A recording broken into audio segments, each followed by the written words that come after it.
right, let's get started. I wanted to come up with some kind of catchphrase for whenever I do these talks, but so far all I have is, okay, let's get started. If I come up with a better one, you'll be the first to know. But my catchphrase is not the reason why I wanted to start this video. This video is inspired by nothing.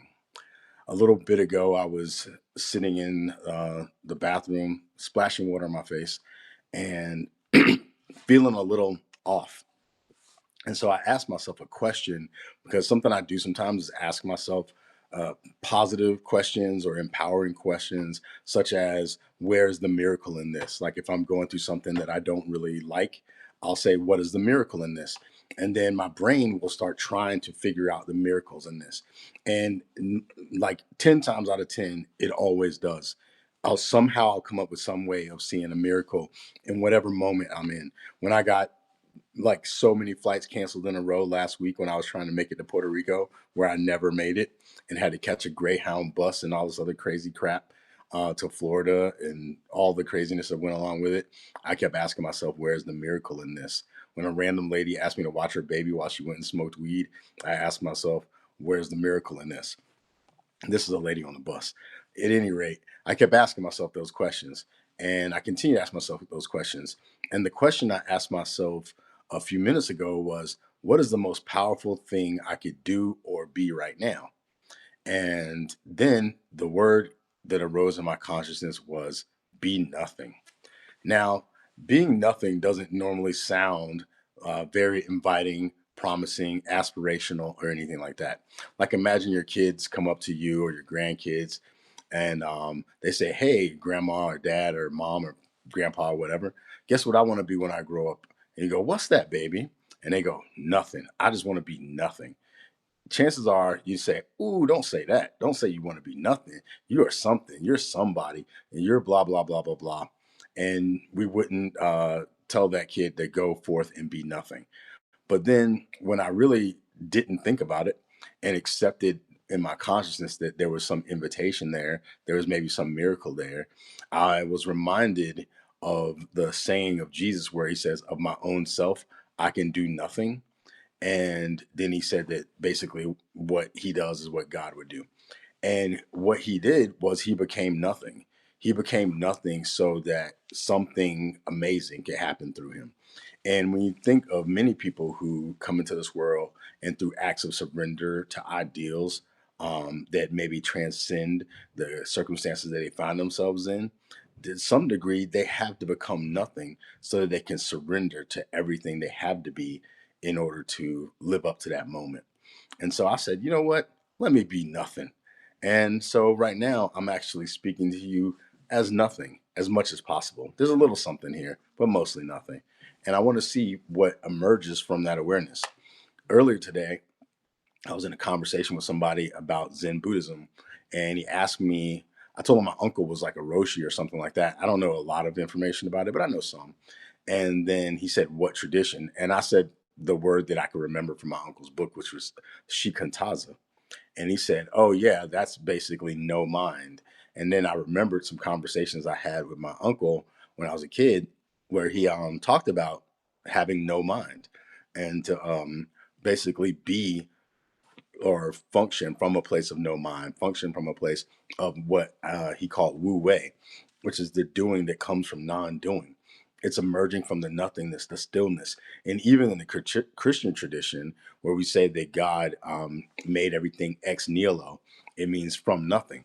So if everything was created from nothing, then nothing is more powerful than everything, or at least has a lot more potential than everything. And so I know that might sound a little strange to say, but this is the invitation. What would it be like if you were more nothing than you are something? And I'm not trying to use words to twist you up. I'm just thinking about it for a second. Like earlier today, I was working on a piece that was kind of taking a trajectory I hadn't intended, but it was basically about how humans tend to self sabotage and why they self sabotage, and how it's very often we diminish ourselves in order to fit into spaces that can't handle the fullness of who we are. And that is becoming something, but something that allows you to be accepted by other people who want to be something or want to be special. And I ask myself, like, what if you just chose not to, or what if or what if we chose not to diminish ourselves or self sabotage? What would we be and who would we be? And the answer that came to my mind was we would be pure consciousness. We would be infinite awareness if we just were, if we weren't trying to live up to some idea of what we're supposed to be. Another analogy, and I didn't write this piece for Substack. I was writing it for my LinkedIn newsletter, but I might post it on Substack as well. But I was telling a story of how when I was a kid, I wasn't allowed to listen to secular music. I was only allowed to listen to church music. How sad is that? So my mom once gave me this broken clock radio, and it didn't play any music because the tuner was broken. But I was able to push the tuner just enough that it landed on this station called 101.32 WD. And late at night, when my mom was asleep, I would try to listen to some non-church music, but it only played soft rock and today's soft rock hits and ballads or whatever the crap. And there was this one song by this guy named Richard Marx that I just today, 40 years later, realized this song is very depressing. And I used to listen to it. And the other day, I asked myself, because I let myself go through some crap sometimes in relationships, and I asked myself, why do I do that? Where did I get that from? And there's a lot of psychological reasons I could come up with. But this morning I was asking myself the same question, and I was working on fixing my fence, and all of a sudden I just started singing to myself, "Wherever you go, whatever you do, I will be right here waiting for you."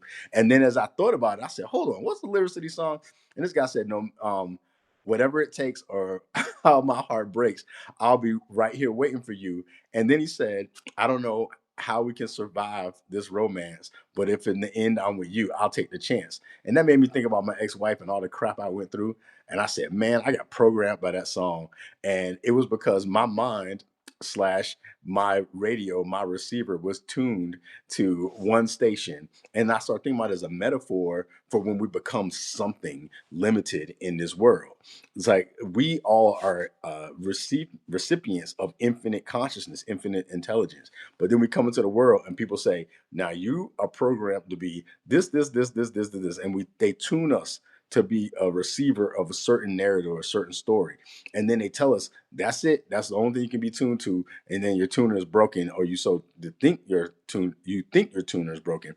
And so you just pick up on this one station that tells you what, no matter where you are, you're special because you're from this group, or you're not special because you're from this other group. And we accept this broken tuner story that says that this is all we can be and this is all that we are, when in reality we all have access to infinite intelligence. And so over the course of my life, I was telling somebody about this and how I was writing about this, and they said, well, I feel I agree with that, and I was tuned to this, so how do I get out of what I was tuned to? And I said, talk to other people who have been tuned to something else and explore what else is out there, and then make choices. And then, you know what, you don't have to stick with the broken ass radio. You can get a new radio. It's like using that metaphor and bringing it into real life. It's like we can become new and become tunable to all sorts of connections to infinite intelligence. And throughout my life, I've been privileged, I guess I'll use the word, to be pushed out of spaces that were limiting to me for a variety of reasons. And at first I thought it was terrible what was happening. Like people push me out because of my name. You ain't a real black, you ain't real, or whatever. You ain't a real Christian. You said this, that you don't want to judge gay people. You're not a real Christian. Everybody telling me what I'm not. And I realized that them telling me what I'm not is actually giving me more capacity to realize who I am and who all people are. And so I say, yeah, become more nothing. If you find some story in your life that's limiting you, that's telling you who you are, who you can be, who you can't be, who you can love and who you can't love, what you can learn and what you can't learn, that is terrible and is no way to live. And we have so much capacity and so much opportunity. But here's what comes with it: when you decide that you're going to tune yourself to different stations and pick up on different things, some of the people that you've been around who are limiting themselves to that one station or that tune into that one thing, they hear you humming a different tune. They're going to say, where'd you learn that tune? You say, well, I learned it from tapping into this signal. Then they'll say, well, you know what? A real blank wouldn't sing that song, wouldn't play that music, wouldn't listen to that language, wouldn't eat that food, all these different things. So just know that when you choose to expand, some people may fall off. That's something that I've been mindful of. And throughout my life, I've been pushed out of spaces, but I always, kind of wanted to somehow hold on to people. But I finally, thank heaven, earth, and nothingness, have gotten to the place where I'm just like, oh, Joel, just go in, you know, and just allow myself to be surrounded by people who also are willing to see themselves more expansively, and to not allow other systems that never were designed to know you. Because as soon as you come in this system, they try to break you. I can tell you for sure, as a Black person, as soon as I got here, they were just like, here's all the ways you suck. You'll never be enough. And then I went to my own Christian churches, which they be singing, we're not worthy, we're not worthy, we're filthy rags, we don't deserve God's love. So you heard it outside and inside that you weren't worth anything. And I couldn't vibe with that. So eventually, of course, they told me get the heck out, because I didn't want to feel that way by myself, and I didn't want to project that on the other people. But alas, I became as nothing to them. But now I see the power of nothing, that there is nothing more powerful than nothing. And so, as you start to consider these things, not just I'm saying, but maybe your own experience, because many times in your life, I'm assuming as you progressed in life in any kind of way, you had the things that you used to hold on to, identities that you used to think were the ground of who you were. You don't hold those anymore. So those things became as nothing to you, and maybe you didn't choose to systematize it or live it as a way of life, but there's something to it. And so, if you do want to take an experiment, maybe what you can do later today or tonight, if you meditate or pray or whatever, think about the things that you identify with that limit you, and just ask yourself, who would I be or how would I be if I did not limit myself by this, whatever the this is? And it could be all sorts of things. And then just spend a moment witnessing yourself as the limitless you that you can be. Yes, there's some things like you say, well, I'm gonna start flying around upside down, and like things like that. Okay, we're not being off our rockers, but within reason, within the realm of your consciousness, within the realm of your visions, imagination, dreams, whatever the case may be, feel the fullness of who you can be when you're not attached to being who you were told you could be. And if you want to pick it back up and put it back on as one of your options of how you want to show up in the world, that's fine. If you know you can tune into all the stations, but you prefer to tune into this one station, that's fine. But then when you do that and you come to a place of choice, then you can also respect other people who make different choices. You can also respect people who are tuned to different things, say, hey, that's not my jam, but I appreciate that you have your jam and that's something that you love. Obviously, we're still speaking metaphorically. Hopefully, I don't have to explain this to people. But I know I came from a literalist world view when I was younger. So I sometimes feel like I have to tell people that it's an analogy. That being said, thank you for taking the time to join. I see you, Jane, and then I know there's somebody else up here, but I don't see their face or their name. But whoever's here now, I appreciate you. Whoever will come later, I appreciate you. And if there's anything that you want to talk about, I'm really in a place right now where I am just like allowing all sorts of things to fall away, all things to be picked up, played around with, enjoyed, and then released again. I'm just living in that space, and I would love to like kind of enjoy life with more people. I'm witnessing the world that we are creating right now, and a lot of it is like people feel stuck. They feel like the world's been written and there's nothing they can do to rewrite things. But it's not true. We can erase some of this stuff. We can, to use the Christian word repent, which is to turn around and go in a different direction. We can do all sorts of things to experience life newly or in a new way. I don't know if newly is an actual word, but at any rate, we can do all sorts of things to enjoy life moment by moment. And it doesn't mean you ignore the things that are tough either. I've been going through grief. I just did a project on mapping grief for my Enneagram type 8. And it was hard, man. It was hard to do that project. It was hard to go through the feelings and witness them and write things down and all that stuff, and then to deliver it in front of other people was also really hard. And I didn't even make it through without falling apart and crying. And but this is in relation to the death of my brother and my former stepdad and my aunt. It all happened in 6 months. If you're not familiar with what I've been experiencing lately, but the gift of being able to do it and being able to um, allow myself to fall apart to some degree is I was able to drop things and choose to pick up new things. Let me see. You said I'm active and indivisible. That's awesome. And do a lot of yoga and go to support group. That's awesome. Whatever you can do to allow yourself to be expansive. Sometimes I don't really do yoga, but I do use yoga as an also as a metaphor that sometimes you have to hold a posture that may be a little tight and breathe into that posture, even metaphorically, spiritually speaking, to do the same thing. Like you can do it with your physical body, which is also great. And when you're doing it with your physical body, obviously you're doing it in your consciousness as well. And so it's an expansive thing. And I think yoga is awesome.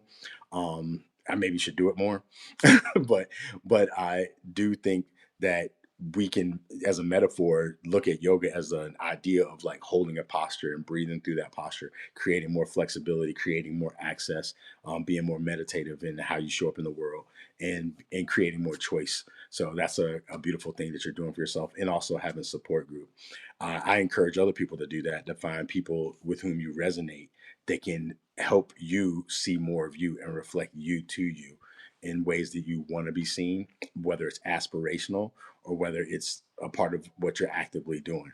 So yeah, I love to do 12 step. I do a 12 step Zoom meditation once a week too. I love yoga and I'm a beginner.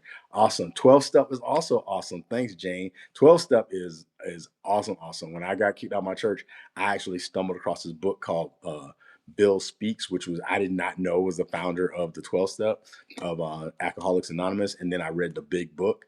And even though I never have been on any substances or anything like that, coming off of my religion, I needed to use that same 12 step process as well. So that's another way to take care of myself. And it's a part of letting go and releasing, because in the first step, you realize that you need a higher power sometimes to be able to navigate things that is hard for you to handle. So thanks for bringing that to the conversation.